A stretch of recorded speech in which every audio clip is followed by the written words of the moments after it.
जय हिंद दोस्तों। ये हमारा बहुविकल्पीय प्रश्नों का दूसरा पार्ट है जो कि 10 और 12 वाले छात्रों के लिए बहुत ज़्यादा इम्पोर्टेंट है। इसमें मैंने 51 से 101 क्वेश्चन करवाया, यानी क्वेश्चन नंबर 51 से 101 क्वेश्चन इसमें करवाया है। अगर आप इसको कर लेते हैं और इसके पहले वाले पार्ट को कर लेते हैं तो आपका 20 नंबर कन्फर्म हो जाता है। तो आइए इसको क्वेश्चन 51 से देखना शुरू करते हैं। पहला क्वेश्चन है, पंच परमेश्वर कहानी के लेखक हैं। 4 ऑप्शन दिया है।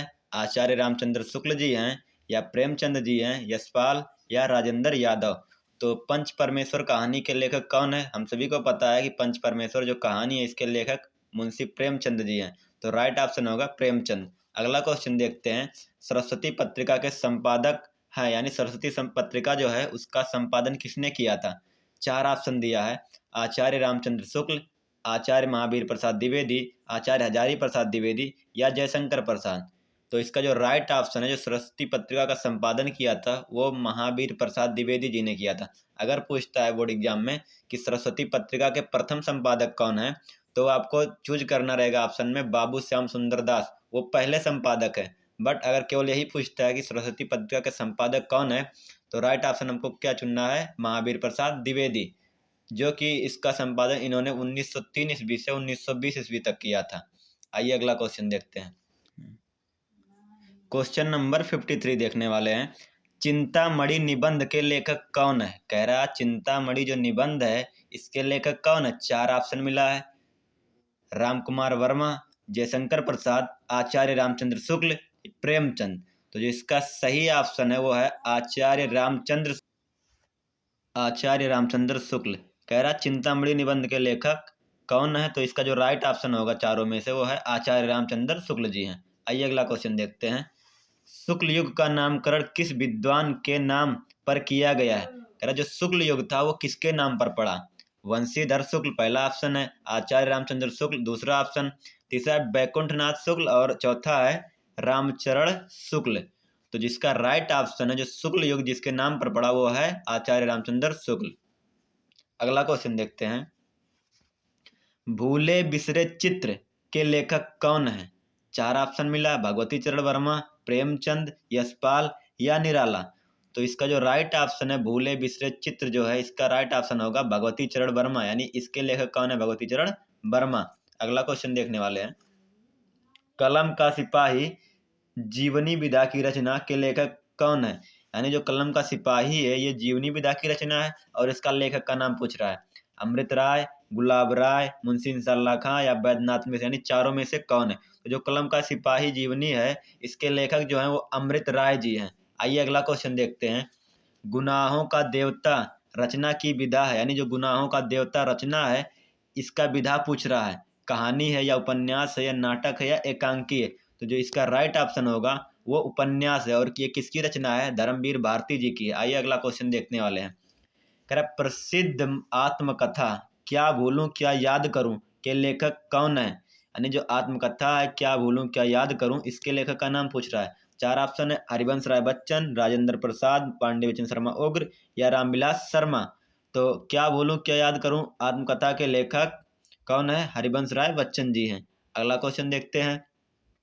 साहित्य और कला रचना है, यानी जो साहित्य और कला नामक रचना है इसके लेखक पूछ रहा है। अगर इसमें 4 ऑप्शन है, पद्मलाल पुन्नालाल बख्शी, सुमित्रानंदन पंत, भगवत शरण उपाध्याय या जयप्रकाश भारती।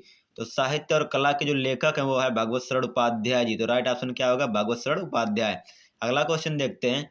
प्रेमचंद द्वारा रचित गबन की विधा है, यानी जो प्रेमचंद ने गबन रचना लिखी है इसका विधा पूछ रहा है। नाटक है या एकांकी है या उपन्यास है या कहानी है? तो हमारा जो राइट ऑप्शन है वो क्या होगा?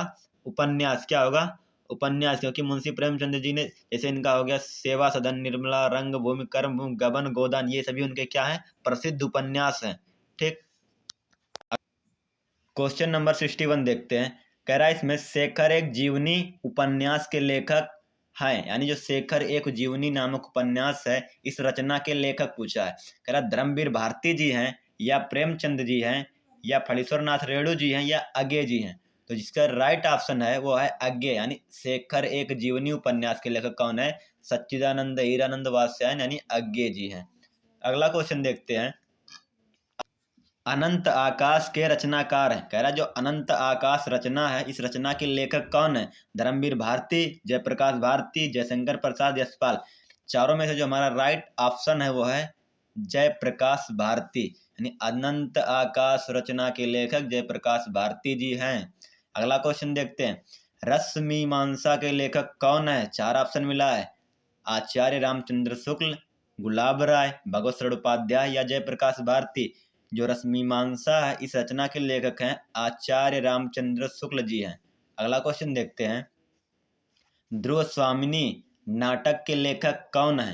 कह रहा जो ध्रुव स्वामिनी नामक रचना है, जो नाटक विधा की रचना है, इस रचना के लेखक कौन है? हरिकृष्ण प्रेमी हैं या जयशंकर प्रसाद हैं या विष्णु प्रभाकर हैं या मोहन राकेश है? तो ध्रुव स्वामिनी नाटक के लेखक कौन है? श्री जयशंकर प्रसाद जी हैं, हम सभी को पता है। अगला क्वेश्चन देखते हैं, कंकाल कृति के लेखक कौन है? जो कंकाल रचना कृति है, इस रचना के लेखक कौन है? जयशंकर प्रसाद जी हैं या मुंशी प्रेमचंद जी हैं या राम कुमार वर्मा या मैथिली शरण गुप्त। जो राइट ऑप्शन होगा वो जयशंकर प्रसाद, यानी कंकाल जो रचना है इसके लेखक कौन है? जयशंकर प्रसाद जी। अगला क्वेश्चन देखते हैं, यशपाल की कृति झूठा सच किस विधा की रचना है? कह रहा है जो यशपाल जी ने लिखा है झूठा सच, उसका विधा पूछा है। ये यशपाल की रचना है झूठा सच, इस रचना की विधा क्या है? निबंध है, कहानी है या उपन्यास है या नाटक है? तो इसका जो राइट ऑप्शन होगा वो उपन्यास होगा, यानी जो झूठा सच है वो उपन्यास विधा की रचना है और यशपाल जी की है। अगला क्वेश्चन देखते हैं, त्याग पत्र किस विधा की रचना है? यानी जो त्याग पत्र है वो कौन सी विधा की रचना है? जीवनी, नाटक, उपन्यास या निबंध? तो ये जो इसका राइट ऑप्शन होगा वो उपन्यास होगा। जो त्याग पत्र है वो उपन्यास विधा की रचना है और किसकी रचना है? जैनेन्द्र कुमार की है। अगला क्वेश्चन देखते हैं, तुम चंदन हम पानी के रचनाकार कौन है? यानी जो रचना है तुम चंदन हम पानी, इस रचना के लेखक कौन है? तुलसीदास हैं या संत रैदास हैं या सूरदास हैं या केशवदास हैं? तो तुम चंदन हम पानी के जो रचनाकार हैं यानी जो लेखक हैं वो कौन है? संत रैदास, जिनको रविदास भी कहा जाता है। राइट ऑप्शन होगा ये। तुम चंदन हम पानी के जो रचनाकार हैं वो तो संत रैदास या रविदास जिनको कहा जाता है ये भी हैं, और इसकी रचना एक और लेखक ने किया है, विद्यानिवास मिश्र। तो दोनों में से आपको ऑप्शन में कोई एक ही मिलेगा, या तो संत रैदास मिलेंगे या तो विद्यानिवास मिश्र मिलेंगे। तो जो भी आपको मिलेंगे कोई एक टिक करके आएंगे, दोनों में से कोई एक ही मिलेगा। आइए अगला क्वेश्चन देखते हैं, रीतिकाल की मुख्य विशेषता कौन सी है? श्रृंगार रस की प्रधानता है या काव्य में कला पक्ष की प्रधानता? कह रहा है कि रीतकाल की दो विशेषताएं, नहीं नहीं, मुख्य विशेषता क्या है? तो चार ऑप्शन है, चारों में से कौन सी है? श्रृंगार रस की प्रधानता है या काव्य में कला पक्ष की प्रधानता है या तीसरा ऑप्शन है विकल्प ए व बी, यानी पहला और दूसरा, या डी वाला है देश प्रेम की भावना। तो विकल्प ए व बी, यानी कि जो पहला दिया है श्रृंगार रस की प्रधानता और जो दूसरा दिया है काव्य में कला पक्ष की प्रधानता, ये दोनों ही रीतकाल की विशेषताएं, इसलिए ऑप्शन कौन सा सही होगा? सी वाला, यानी ए व बी दोनों इस युग की विशेषताएं हैं। क्वेश्चन नंबर 17 देखते हैं, रीतिकाल की रचना है। कह रहा कि चार रचनाएं दी गई हैं, इनमें से रीतिकाल की रचना कौन सी है? रामचरितमानस है या प्रिय प्रवास है या प्रेम माधुरी है या रामचंद्रिका है? तो जो रीतिकाल की रचना है वो कौन सी है? रामचंद्रिका है। क्या है? रामचंद्रिका है। रामचरितमानस तो तुलसीदास जी ने लिखा है, वो तो इस काल की हो ही नहीं सकती। तो जो इसका राइट ऑप्शन होगा वो कौन सी होगा? रामचंद्रिका। ये केशवदास जी ने लिखा जो कि रीतकाल के कवि हैं। क्वेश्चन 71 देखने वाले हैं, सारंगधर रचनाकार हैं, यानी जो कवि सारंगधर जी हैं वो कौन सी रचना के लेखक? कह रहा परमाल रासो या हमीर रासो या खुमाण रासो या बीसल देव रासो? तो जो सारंगधर हैं कवि वो रचनाकार हैं हमीर रासो के, किसके? हमीर रासो के, आदिकाल के कवि हैं। अगला क्वेश्चन देखते हैं, कामायनी महाकाव्य के रचयिता हैं, जो कामायनी महाकाव्य है इस रचना के लेखक कौन है? प्रेमचंद जी हैं या रामचंद्र शुक्ल जी हैं या जयशंकर प्रसाद या महादेवी वर्मा? तो हम सभी को पता है कामायनी महाकाव्य के रचनाकार महाकवि जयशंकर प्रसाद जी हैं, तो राइट ऑप्शन क्या होगा? जयशंकर प्रसाद। अगला क्वेश्चन देखने वाले हैं, बिहारी भूषण मतीराम पद्माकर केशवदास आदि ये सभी कौन से काल के कवि हैं? कह रहा कि कवि भूषण हो गए, बिहारी हो गए, मतीराम हो गए, पद्माकर हो गए और केशवदास, ये जितने भी कवि हैं ये सभी कौन से काल के कवि हैं? आइए देखते हैं, भक्ति काल, रीति काल, आधुनिक काल, आदि काल। चार ऑप्शन मिला, जो चारों में राइट ऑप्शन है वो कौन सा है? रीति काल। ये सभी रीति काल के कवि हैं। अगला क्वेश्चन देखते हैं, गंगा लहरी रचना है, जो गंगा लहरी रचना है इस रचना के लेखक कौन है? पद्माकर हैं या बिहारी हैं या भूषण हैं या मतिराम हैं। तो गंगा लहरी के रचनाकार जो हैं वो कवि पद्माकर जी हैं। अगला क्वेश्चन देखते हैं, ललित ललाम के रचयिता हैं। ये जो ललित ललाम रचना है, इस रचना का लेखक कौन है? पद्माकर हैं या मतिराम या भूषण या बिहारी लाल? तो इसका राइट ऑप्शन होगा मतिराम, यानी ललित ललाम रचना के लेखक कौन है? मतिराम जी हैं। अगला क्वेश्चन देखते हैं, रीतिकाल की रचना है, यानी इनमें से कौन सी रचना रीतिकाल की है? रामचरितमानस, प्रिय प्रवास, प्रेम माधुरी या रामचंद्रिका? तो राइट ऑप्शन होगा रामचंद्रिका, एक बार पहले भी आ चुका है। अगला क्वेश्चन देखते हैं, भागवत शरण उपाध्याय द्वारा रचित निबंध है, यानी जो भागवत शरण उपाध्याय जी हैं उन्होंने कौन सा निबंध लिखा? ठूठा आम या ठेले पर हिमालय या दृष्टिकोण या नदी के द्वीप? इनमें से उनका कौन सा निबंध है? तो इसका राइट ऑप्शन होगा ठूठा आम। ये अक्सर बोर्ड एग्जाम में पूछता है। ठूठा आम के लेखक कौन है? भागवत शरण उपाध्याय जी है। अगला क्वेश्चन देखते हैं, कंकाल, तितली, इरावती जो कि अपूर्ण है, ये उपन्यास के लेखक कौन है? यानी कंकाल हो गया, तितली हो गया, इरावती, अपूर्ण, यानी इन उपन्यासों के लेखक कौन है? रामचंद्र शुक्ल, प्रेमचंद, जयशंकर प्रसाद या निराला? तो राइट ऑप्शन होगा जयशंकर प्रसाद, यानी ये उपन्यास कौन लिखा है? कवि जयशंकर प्रसाद जी ने लिखा है। अगला क्वेश्चन देखते हैं, भारत दुर्दशा किस विधा की रचना है? जीवनी, आत्मकथा, रेखाचित्र, एकांकी? तो राइट ऑप्शन होगा भारत दुर्दशा एकांकी विधा की रचना है। इसके लेखक भारतेंदु हरिश्चंद्र जी हैं। अगला क्वेश्चन देखते हैं, महादेवी वर्मा द्वारा रचित स्मृति की रेखाएं साहित्य की विधा है, यानी जो महादेवी वर्मा जी ने लिखा है स्मृति की रेखाएं, इसका विधा पूछा है। जीवनी है, भेंटवार्ता है, संस्मरण है या नाटक है? तो ये संस्मरण विधा की रचना है। तो राइट ऑप्शन क्या होगा? संस्मरण। आप इसका स्क्रीनशॉट भी लेते रहिए। क्वेश्चन 81 देखने वाले हैं, कह रहा शुक्ल युग के प्रसिद्ध उपन्यासकार कौन है? 4 ऑप्शन है, रांगे राघव, धर्मवीर भारती और भगवती चरण वर्मा या मन्नू भंडारी? तो शुक्ल युग के जो प्रसिद्ध उपन्यासकार हैं वो हैं भगवती चरण वर्मा जी हैं। अगला क्वेश्चन देखते हैं, बाण भट्ट की आत्मकथा चारु चंद्रलेख अनाम दास का पोथा उपन्यास किसकी रचना? कह रहा है कि बाण भट्ट की आत्मकथा ये एक रचना हो गई, चारु चंद्रलेख एक रचना ये हो गई, और अनाम दास का पोता, ये तीनों ही उपन्यास विधा की रचना है। और ये रचनाएं किसकी है? 4 ऑप्शन मिला है, आचार्य महावीर प्रसाद द्विवेदी, आचार्य रामचंद्र शुक्ल या आचार्य हजारी प्रसाद द्विवेदी या प्रेमचंद? तो जो बाण भट्ट की आत्मकथा उपन्यास है या चारु चंद्रलेख है या अनाम दास का पोथा, ये सभी आचार्य हजारी प्रसाद द्विवेदी जी की रचनाएं हैं। तो राइट ऑप्शन क्या होगा? आचार्य हजारी प्रसाद द्विवेदी। अगला क्वेश्चन देखते हैं, सेवा सदन उपन्यास के लेखक कौन है? जो सेवा सदन उपन्यास है इसका रचनाकार कौन है? जयशंकर प्रसाद या प्रेमचंद या निराला या महादेवी वर्मा? तो सेवा सदन उपन्यास के लेखक मुंशी प्रेमचंद जी हैं। तो राइट ऑप्शन क्या होगा? प्रेमचंद। अगला क्वेश्चन देखते हैं, चरण कमल बंधव हरिराई में कौन सा अलंकार है? उपमा, रूपक, उत्प्रेक्षा या यमक? तो हम सभी को पता है कि चरण कमल बंधव हरिराई में कौन सा अलंकार होता है? रूपक अलंकार होता है। चरण कमल अर्थात कमल रूपी चरण, तो अलंकार कौन सा होगा? रूपक अलंकार। अगला क्वेश्चन देखते हैं, हास्य रस का अस्थाई भाव कौन सा है? शोक है या उत्साह है या आहास है या निर्वेद है?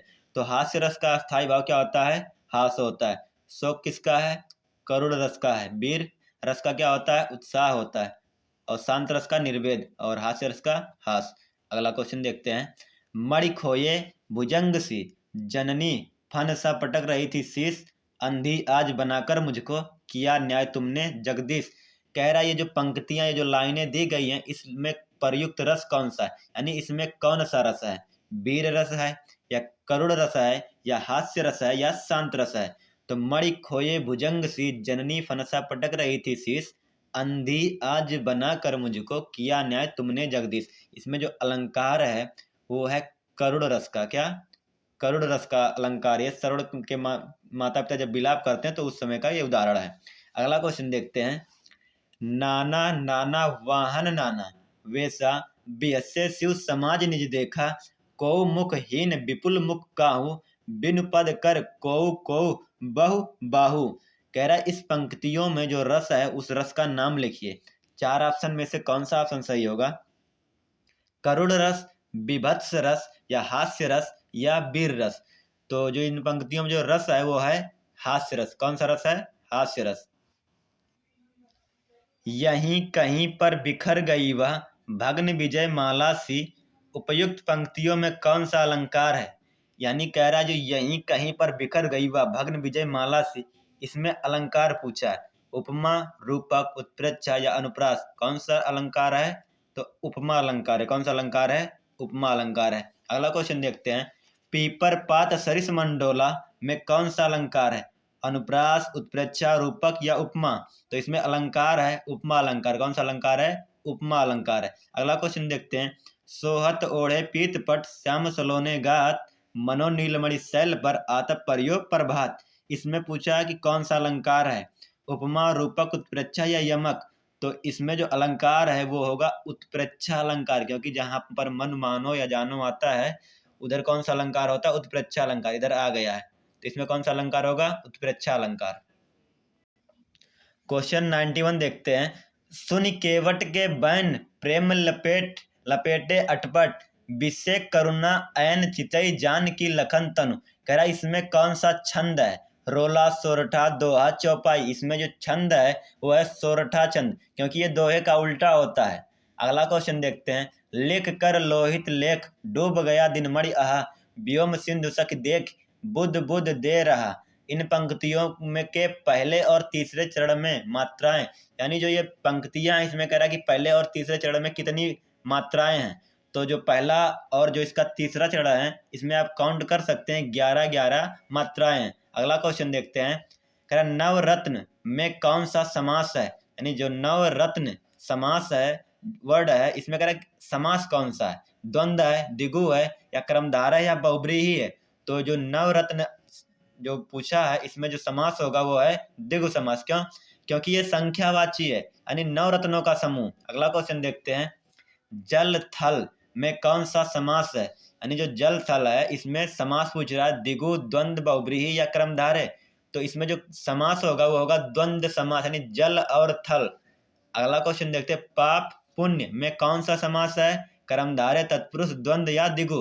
तो पाप पुण्य अर्थात पाप और पुण्य, इसमें भी कौन सा समास होगा?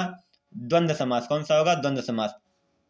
अगला क्वेश्चन देखते हैं, चक्रपाणि व बीड़ापाणि में कौन सा समास है? द्विगु है, द्वंद्व है, बहुब्रीहि है या क्रमधारय है? तो चक्रपाणि और बीड़ापाणि में जो समास है वो है बहुब्रीहि। यानी अगला क्वेश्चन देखते हैं अब, नीलकमल, नील गगन व चरण कमल में प्रयुक्त समास है, इसमें समास पूछ रहा द्वंद्व, बहुब्रीहि, द्विगु या कर्मधारय, यानी इसमें कौन सा समास होगा? नीलकमल हो गया, नील गगन हो गया या चरण कमल हो गया, इन सभी में कर्मधारय समास है। अगला क्वेश्चन देखते हैं, निर्जन शब्द में किस उपसर्ग का प्रयोग किया गया है? निर्जन शब्द में कौन सा उपसर्ग है? नी या नीर या नी या निर? तो इसमें जो उपसर्ग होगा यानी राइट ऑप्शन जो होगा इसका होगा निर, यानी निर प्लस में जन अर्थात निर्जन। अगला क्वेश्चन देखते हैं, पर्यावरण शब्द में कौन सा उपसर्ग है? परि या प्रा या पर्या या वरण? तो इसका जो राइट ऑप्शन होगा परि होगा, क्योंकि पर्यावरण, परि प्लस आवरण अर्थात पर्यावरण। अगला क्वेश्चन देखते हैं, कह रहा उप से बना, ये थोड़ा गड़बड़ हो गया है, कह